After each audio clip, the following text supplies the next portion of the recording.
Now, ladies and gentlemen, our last presenter is by no means least. He'll be speaking out our democratic right, and the presenter will be Professor Trevor Munroe, Executive Director of NIA. Professor Munroe is the Executive Director of National Integrity Action.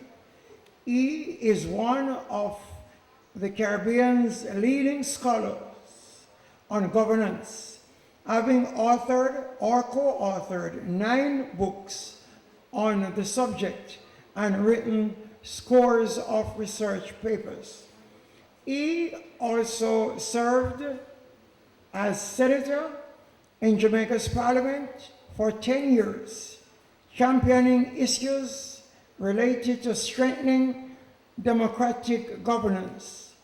As president of one of Jamaica's leading trade unions for 25 years, and as founding chairman of Citizens Action for Fair and Free Elections. Ladies and gentlemen, let's put our hands together and welcome Professor Trevor Munroe.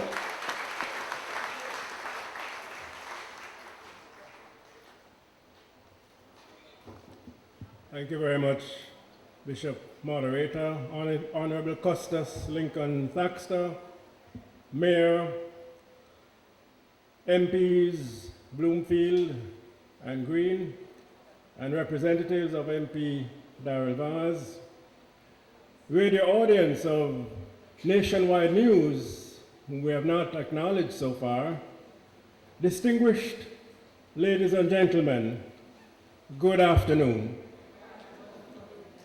Let me first acknowledge and appreciate the partnership between the Electoral Commission, the Electoral Office of Jamaica, and National Integrity Action in relation to this process of strengthening Jamaica's democracy. It is a model of how civil society organizations like NIA ought to be working with government authorities in order to bring about a better life for our people. I also want to acknowledge the role of the Social Development Commission, because I'm sure you will agree with me that without their input, we would not have this extraordinary large audience here in Port Antonio. Thank you very much for SDC for your role in that process. It was 2 years ago that I was on this platform in a process of engaging communities in the combat of corruption. And I must tell you that it is always a pleasure to return to Portland and to Port Antonio, not only because, as Earl has said, it is one of the most beautiful parishes, but in Jamaica today, Portland is like an oasis, and I tell you why. We're all distressed, we're all worried at the number of crimes and the murder that is going on all across our country. 650 odd people killed between January and July 18th last week. Portland had 5 murders, 5 too many. But your parish has the distinction of having the least murders in any parish in all of Jamaica. And I want to congratulate the police officers, to congratulate the members of parliament, the councillors, and most of all, you members of the community who must be playing such an important role in making your parish an oasis of peace. Let Jamaica follow suit. And not only that, the murder is going down. You have less murders this year in the first months of the year than last year, while other parishes and Jamaica as a whole is going up. I beg you, teach us what you're doing here so that the rest of Jamaica can follow suit. Let us know how you do it. Maybe in question time, you will share the secret with us. This afternoon, I want to talk to you about your vote not only as a right, not only as a responsibility, but your vote as a voice. as your voice to speak out, to exercise that fundamental part of your democratic right. In fact, our forefathers spoke out when they didn't have the democratic right to speak out. In Marcus Garvey's time, I need to remind you, he spoke out. He spoke out, he demanded that judges who were unfair, who did not hand down the right judgment, who violated the Constitution in not giving the people the rights, he demanded that, he spoke out. He said that those judges should be sent to prison. But instead, it was Marcus Garvey who was sent to prison for speaking out in that way. He had to serve 3 months in St. Catherine District Prison for speaking out, because then they did not have the democratic right, and they did not have the democratic right to speak out because we didn't have the democratic right to elect whom we want in Parliament, who would then change the law so that today we can speak out, not only by voting at elections, but during and in between elections. No wonder that the law was changed, because we put people in there who represented us in 1944. Remember, Jamaica, never forget this, Jamaica was the first black country in the entire world to win the right for every adult to vote, to have a voice at elections. So today, you and I can speak out at elections with our vote. We can speak out otherwise without suffering Garvey's fate. We can call Cliff Hughes online. We can call Hotline on RJR. We can call Independent Talk on Power 106. We can text in our views on questions asked at TVJ News. We can do the same on CVM at Live at 7. We can write letters to the newspapers. We can post online comments. We can have our voice heard on the website of the Office of the Contractor General, the Auditor General, and the Public Defender. In fact, just as how the Electoral Commission of Jamaica and the Electoral Office of Jamaica are world-class, recognized everywhere as setting an example, so too you should know that when it comes to freedom of speech, when it comes to freedom of the press, when it comes to freedom of the media, Jamaica is world-class, ranking in the top 10% of countries all over the world. Just yesterday, we created a record, beating the United States, the reggae boy in bed.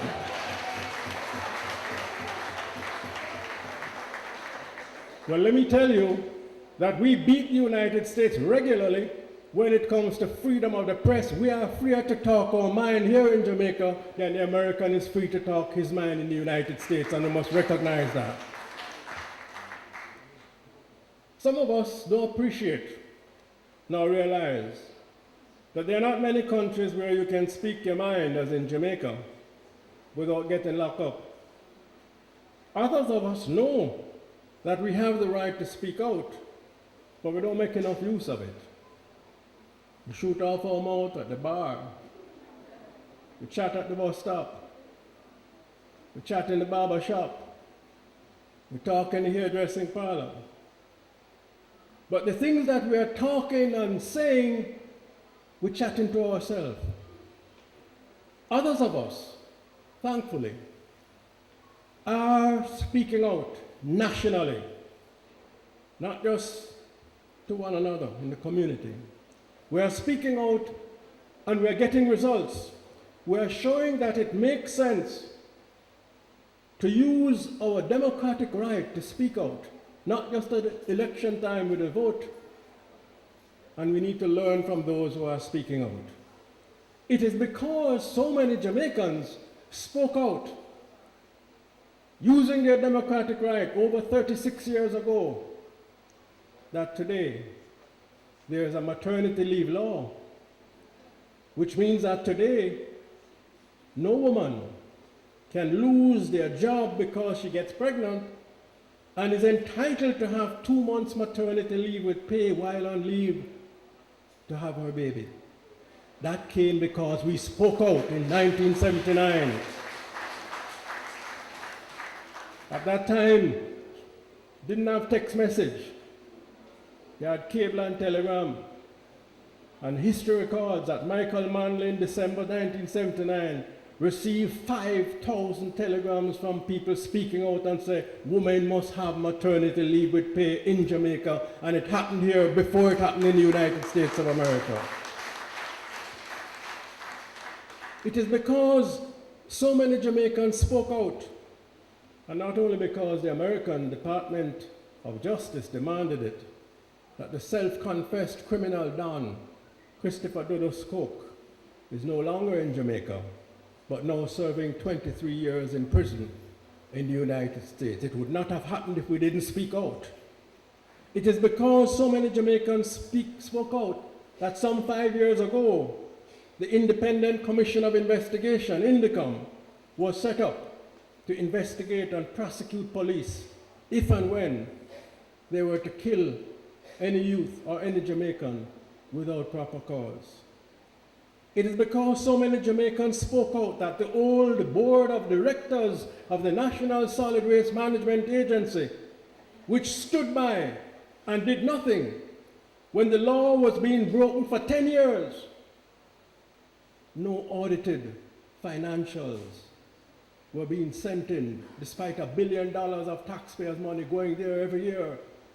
And the board stood by and allowed that to happen. And it is because after the last Riverton fire, so many of us went on the talk show, so many of us used the social media, that today we have a new board for the National Solid Waste Management Agency. Ladies and gentlemen, brothers and sisters, it is because we use our democratic right to speak out as well that there's a new chairman of the board of the National Housing Trust. When we speak out, the government, whichever government, has to listen, has to respond. Your MP, your councillor have to listen, have to respond. It is because so many Jamaicans spoke out, including here in Portland, in signing that petition by the SDC, supported by NIA, to get local government legislation onto the books and to put local government into the Constitution, that we are getting a step in that direction because so many of us signed that petition and so many spoke out. The moral of the story is clear. Keep your mouth quiet, say nothing, and nothing will change. Keep quiet, and what you don't like is going to continue. Speak out. Use our democratic right in between elections, and things will happen. The more we speak out, the more the powers that be shall have to listen. It was just yesterday that Don Anderson did his survey and was published on TVJ and RJR. And that survey tells us that 47%, almost half of the people of Jamaica, said they're not going to vote in the next election. What was the reasons they gave? We're going to go through the reason. Corruption in politics. That is the reason why 18% of those not voting, according to Don Anderson's poll, said they are not voting. How that going to change? You're going to keep quiet, or you're going to talk out like the youths were talking out a while ago against the corruption? That is what is going to change whatever corruption is existing in the politics, speaking out. And that is what we in NIA say when we call on you to speak out to the government, to the MPs, to pass the law now before Parliament, being reviewed by a joint select committee, to set up a special prosecutor for the corrupt, a special prosecutor for corruption.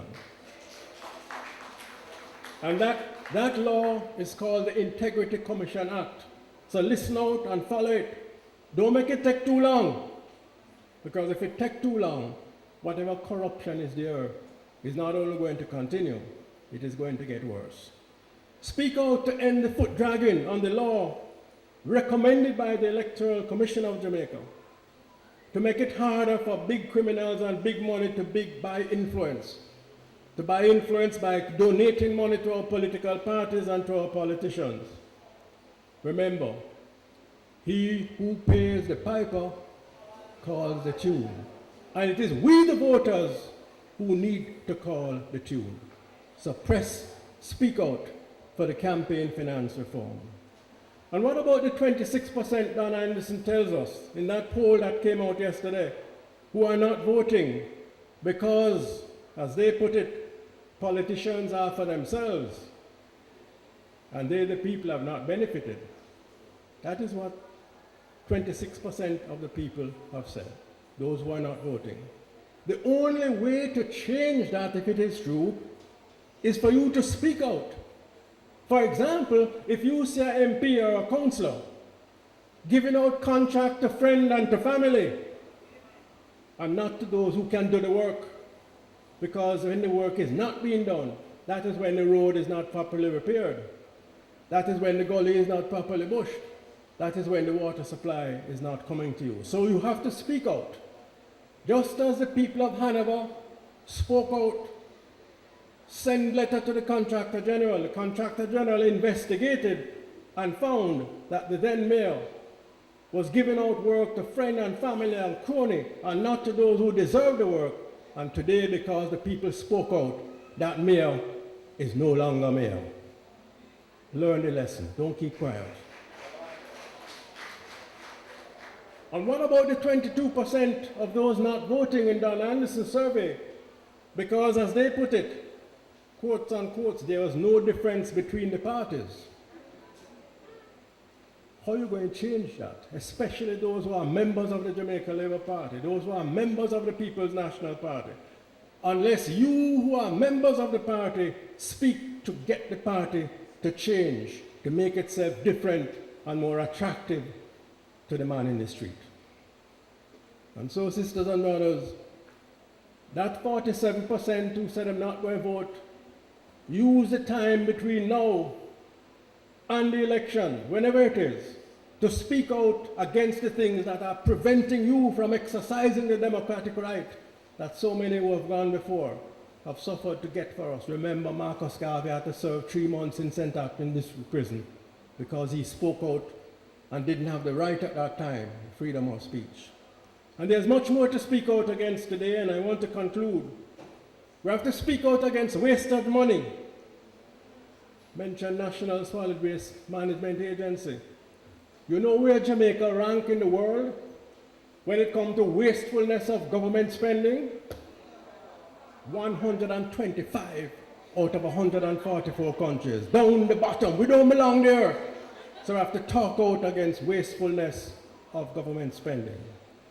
We have to speak out to get more done for local government. Under the law, we were to exercise our fundamental right to vote in and vote out councillors 17 times since independence.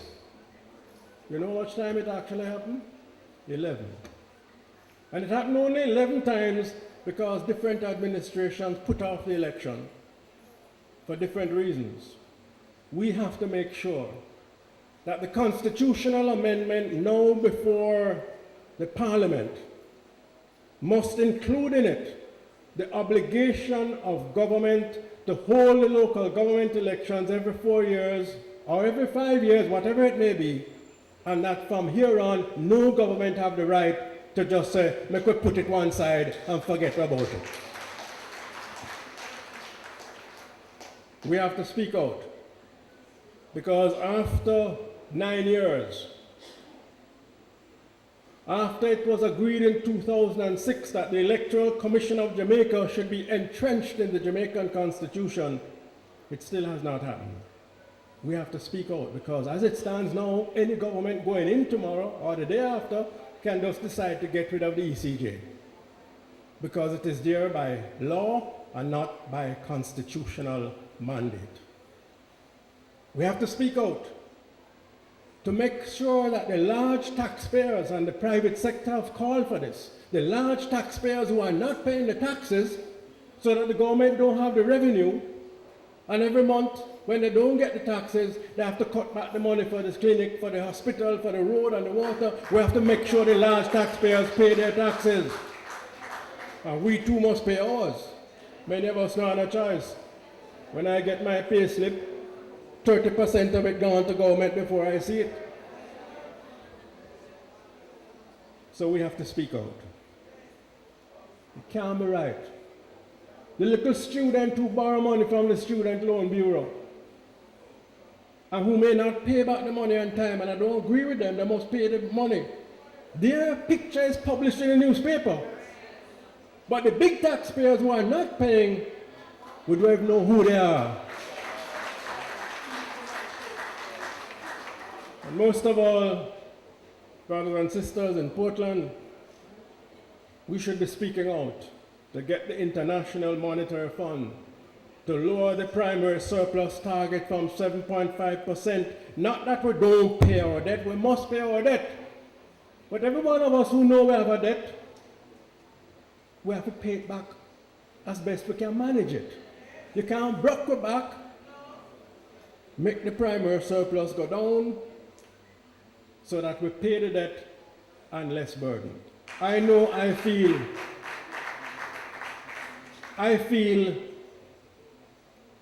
a certain shame when I read that it is the American politician, the American in the Congress of the United States, who is writing to President Obama, and I'm glad they did it, saying this 7.5% must lower. So why you and I never said so too? We are the ones feeling the burden. We are the ones who should be saying to the International Monetary Fund, we're going to pay the money, but we want to pay it in a way that we can manage it. You have to speak out, brothers and sisters. And so I urge you, let us use our voice, our democratic right, more effectively to speak out, to vote at election time. But in between elections, let us use our democratic right to change what is wrong so that more of us can see the importance and understand that it makes sense to vote when election comes. Thank you very much.